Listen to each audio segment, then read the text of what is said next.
कितनी बार बोल दिया मैंने तुझे कि दूसरी शादी कर ले। ये नहीं दे सकती हमारे खानदान को वारिस। पता नहीं किस बांझ को हमने अपने घर की बहू बना लिया। तुम चिंता मत करो माँ, बस इस साल रुक जाओ, उसके बाद मैं इसे तलाक देकर दूसरी शादी करूंगा। इससे शादी करके तो मेरी जिंदगी ही बर्बाद हो गई। गायत्री बैनर्जी फैमिली की बड़ी बहू थी। उसकी शादी को 8 साल बीत चुके थे।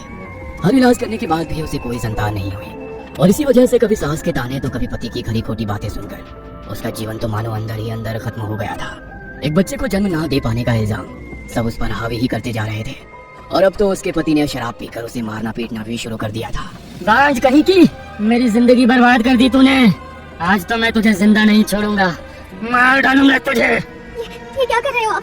छोड़ो, छोड़ो मुझे। श्याम ने कसकर गायत्री का गला दबा दिया। तभी उन दोनों के चीखने चिल्लाने की आवाज सुनकर घर के लोग वहाँ पर आ गए और जैसे तैसे गायत्री को श्याम से छुड़वाया। तेरा दिमाग तो खराब नहीं हो गया है? इसे मार कर खुद जेल जाना चाहता है क्या? ये मनहूस खुद तो मर जाएगी लेकिन तेरी जिंदगी खराब करके जाएगी।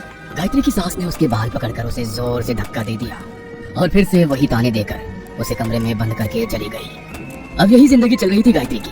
तभी कुछ दिनों बाद खबर सुनने को मिली कि गायत्री की देवरानी पेट से है और जब बड़ी बहू के होते हुए छोटी बहू पहले गर्भ से हो तो उसे मिलने वाले तानों की संख्या अब और भी बढ़ गई। वो जानती थी कि अगर उसने बच्चे को जन्म नहीं दिया तो उसका पति उसे तलाक दे देगा और उनके अलावा इस दुनिया में उसका कोई और नहीं था। माता पिता का ध्यान तो उसकी शादी के कुछ समय बाद ही हो गया था और भाई बहन के नाम पर कोई नहीं था। जब डॉक्टरी इलाज से कुछ नहीं हुआ तो वो घर वालों से छिपकर एक सिद्ध तांत्रिक के पास गई। तेरी परेशानी मैं अच्छी तरह समझ रहा हूँ लेकिन मैं इसमें तेरी कोई मदद नहीं कर सकता, लेकिन एक साधना है जिसे अगर तू साध ले तो वो तेरी हर ख्वाहिश को पूरी करेगा। क्या साधना बाबा? तुझे कच्चा कलवा को साधना होगा। कच्चा कलवा? लेकिन ये क्या होता है बाबा? जिन बच्चों की मृत्यु 9 साल के अंतराल से पहले हो जाती है उन्हें कच्चा कलवा कहते हैं। उनकी साधना करके उनसे जो चाहे वो सब कुछ प्राप्त कर सकते हैं। मैं अपने बच्चे के लिए कुछ भी करने को तैयार हूँ बाबा। बताइए मुझे क्या करना होगा? जब छोटे बच्चों की मृत्यु हो जाती है तो उनके शव का अंतिम संस्कार नहीं किया जाता, उनके शरीर को मिट्टी में दफना दिया जाता है जिससे उनकी साधना की जाती है। तुझे उसी मिट्टी में दफनाए हुए बच्चे की आत्मा को साधना होगा। लेकिन कैसे बाबा? मेरे पास अभी तुझे कुछ समझाने का समय नहीं है। मैं जानता हूँ ये मेरे जीवन का आखिरी समय चल रहा है, इसलिए मैं ये साधना करने में तेरी कोई सहायता नहीं कर पाऊंगा। लेकिन इस तंत्र की किताब में कच्चा कलवा साधने की विधि लिखी है। उस विधि से तू उसकी साधना करना और उसे साध कर दुनिया की जो भी खुशी तुझे चाहिए वो उससे मांग लेना, वो तुझे सब दे देगा। लेकिन इस बात का खास ध्यान रखना कि जिस कब्र को तू खोदेगी वो एक छोटे बच्चे की हो। गायत्री के दिमाग में अब ये बात बैठ गई। अब वो हर दूसरे तीसरे दिन कब्रिस्तान के पास जाकर चक्कर लगाने लगती और देखती कि कहीं किसी ने अपने मरे हुए बच्चे को दफनाया है या नहीं। तभी एक दिन एक बच्चे की मृत्यु हुई और उसके घर वाले उसे दफनाकर रोते हुए वहां से चले गए। गायत्री ने उसकी कब्र को ध्यान से देखा और जब कुछ दिन बाद उसके ससुराल वाले अपने रिश्तेदार के यहाँ शादी में गए तो उसने घर से एक मिट्टी का छोटा कलश और लाल रंग का कपड़ा लेकर खुद एक काला लिबास पहनकर रात के अंधेरे में शमशान घाट में दाखिल हुई। उसने उसी कब्र को खोदा और बच्चे के शरीर के बचे हुए कुछ टुकड़े, थोड़ी मिट्टी और कुछ हड्डियों को उस कलश में भर दिया और उस कलश को उस लाल कपड़े से बांध दिया। वो शमशान घाट में बैठकर कच्चा कलवा को साधने के लिए साधना करने लगे। उसने यज्ञ कुंड के पास रखे एक धारदार चाकू से अपनी हथेली पर एक चीरा लगाया और उसकी हथेली से बहकर खून जब यज्ञ कुंड में पड़ा तो आग की लपटें बहुत ऊपर तक उठी और उसे किसी बच्चे के रोने की आवाज सुनाई दी। बच्चे की रोने की आवाज सुनकर वह अचानक डर गई। तभी वहां पर रखा वो कलश जिसमें उसी मृत्यु बच्चे की हड्डियां और शरीर के टुकड़े थे अचानक हवा में उड़ने लगा और बच्चे के रोने की बहुत तेज चीख के साथ सब कुछ अचानक से शांत होकर वो कलश उसके पास आ गया। वो उस साधना को करके बहुत खुश थी कि अब वो भी माँ बन पाएगी। उसने उस कलश को अपने पल्लू में छुपाया और रात के लगभग 3 बजे अपने घर में दाखिल हुई। घर के सब लोग शादी में गए थे तो उससे सवाल करने वाला भी कोई नहीं था। घर आकर वो सबसे पहले अपने कमरे में गई। उसके कमरे में कुछ तंत्र का सामान बिखरा हुआ था। उसमें से उसने सिंदूर उठाया और कलश पर एक अजीब सा निशान बना दिया। उसने किताब में लिखा एक मंत्र बोला और कलश को लेकर वो सीधी अपने आंगन में गई और वहां की मिट्टी खोदकर उसने उस कलश को वहीं दबा दिया। वो उसे मिट्टी में दबाकर घर के अंदर जाने लगी। तभी उसे पीछे एक बच्चे की आवाज सुनाई दी। मैं यहाँ पर अकेले नहीं रहना चाहता, तुम मुझे भी अपने साथ ले जाओ ना। गायत्री ने तांत्रिक बाबा द्वारा दी गई उस तंत्र की किताब में कच्चे कलवे को सिद्ध करने की विधि को तो पढ़ लिया था, लेकिन वो ये पढ़ना भूल गई थी कि अगर साधना पूरी होने के बाद और कलश को मिट्टी में गाड़ने के बाद चाहे कुछ भी हो जाए लेकिन उसे पीछे मुड़कर नहीं देखना है। लेकिन जब उसके कानों में वो आवाज पड़ी तो उसने पीछे मुड़कर देख लिया। 2 दिन बाद उसके परिवार वाले शादी से वापस घर आए तो उनके होश उड़ गए। गायत्री का पूरा शरीर नीला पड़ चुका था और उसकी जीभ भी बाहर को लटक कर आई हुई थी। वो इतनी भयानक लग रही थी कि घर वाले उसे देखने की वे हिम्मत नहीं कर पा रहे थे। पुलिस इन्वेस्टिगेशन के लिए आई, लेकिन उसकी मौत के साथ साथ ये देखकर चौंक गई कि उसके कमरे में तंत्र मंत्र का इतना सारा सामान बिखरा हुआ है। अच्छा ये बताइए, ये शुरू से ही इस तरह की तंत्र मंत्र करती थी या इनकी दिमागी हालत ठीक नहीं थी? इस तरह का केस तो हमने पहली बार देखा है।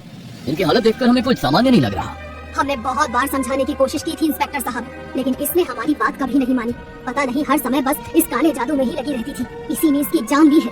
देखिए, इनकी जान किसने ली है और किसने नहीं वो तो हम पता लगा ही लेंगे। रघु, बॉडी को पोस्टमार्टम के लिए भेज दो।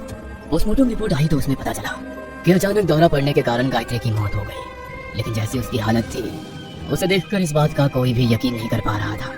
लेकिन उसकी मौत के बाद उनके घर में अजीब अजीब हादसे होने लगे। कभी घर वालों को घर में गायत्री की आत्मा दिखाई देती, तो कभी एक छोटे बच्चे की। गायत्री को तो सब जानते थे, लेकिन वो बच्चा कौन था कोई नहीं जानता था। सुमित्रा ने घर में शांति के लिए पंडित जी से हवन करवाया। मैं हवन करके घर का शुद्धिकरण तो कर दूंगा और आपकी बहू की आत्मा को भी मुक्ति दिला दूंगा, लेकिन उसके साथ साथ इस घर में एक कच्चे कलवे की भी आत्मा है। वो यहाँ पर बंध गई है। अगर अपनी जान की सलामती चाहते हो तो इस घर को छोड़ दो और कहीं दूर चले जाओ। वो लोग उसी दिन उस घर को छोड़कर चले गए, लेकिन उसके बाद जो भी वहाँ पर रहने के लिए आया, उसे उसी बच्चे की आत्मा दिखाई देती। वो किसी को नुकसान नहीं पहुंचाता था, लेकिन जब कोई किसी आत्मा को अपने सामने देख ले तो डर के मारे उसे वो घर छोड़कर जाना ही पड़ता। लेकिन जब आराध्या ने उस बच्चे की आंखों में आंसू देखे और ये समझा कि उस बच्चे ने उसे कभी कोई नुकसान नहीं पहुंचाया है, तो वो उसके आंसुओं के पीछे का दर्द और कहानी जानने को आतुर हो गई। और आज जब उसने उसके पीछे की कहानी जान ली थी, तो वो सब कुछ समझ गई। मैं समझ गई हूँ कि उसने अपने स्वार्थ के लिए तुम्हारी अस्थियों को साध कर तुम्हें कैद कर लिया और तुम्हारी मुक्ति का मार्ग बंद हो गया, और इसीलिए तुम इतने सालों से इस घर में भटक रहे हो। शायद तुम हमेशा सबको इसीलिए नजर आते थे कि कोई तुम्हें मुक्त करा सके, मगर कोई तुम्हें समझ ही नहीं पाया। लेकिन मैं तुम्हें और परेशान नहीं होने दूंगी। तुम मुक्ति के लिए तड़प रहे हो। मैं चाहती हूँ कि तुम्हारी मुक्ति हो और तुम फिर से इस दुनिया में एक बच्चे के रूप में जन्म लो। आराध्या अब उसकी कहानी जान चुकी थी और वो नहीं चाहती थी कि वो और सालों तक इसी तरह तड़पता रहे। उसने सब कुछ मोहित को बताया, लेकिन उसने फिर से उसकी बात पर विश्वास नहीं किया।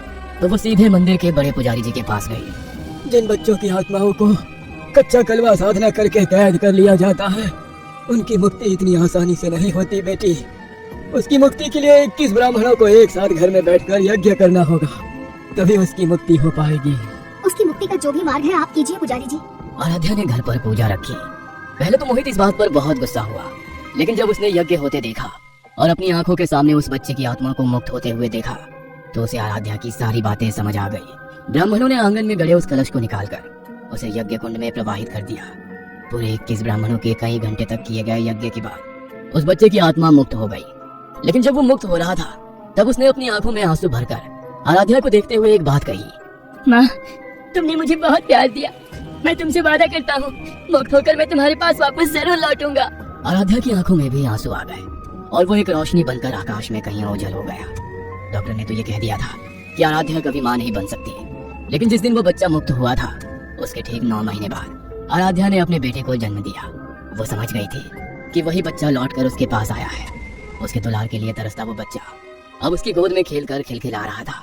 और डॉक्टर भी आराध्या का ये मिरेकल केस देखकर हैरान थे, लेकिन इसके पीछे की सच्चाई तो सिर्फ आराध्या ही जानती थी।